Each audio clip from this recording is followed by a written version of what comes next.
When one plays a video game, one enters into a possibility space that they reform at any given moment. It is going to be the grand finals of the last major of the There are about 2 billion gamers in the world. So in other words, there are economic questions, there are political questions, and there are social questions that are still unanswered about one of the largest cultural media of our time.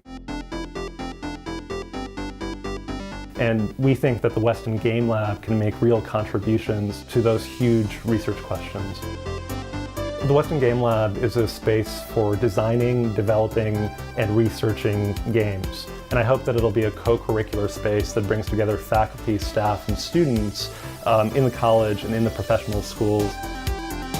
The University of Chicago has a long tradition of bringing together the arts and the sciences. Games bring together both those sides of the equation as well. They're a technology that requires computer scientists and designers to work on them, but they also bring in elements of visual art, audio, and animation.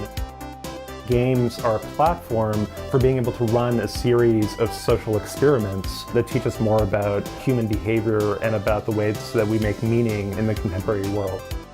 And I think we really need to understand why people are playing the ways that they're playing and what that play can be used in the service of.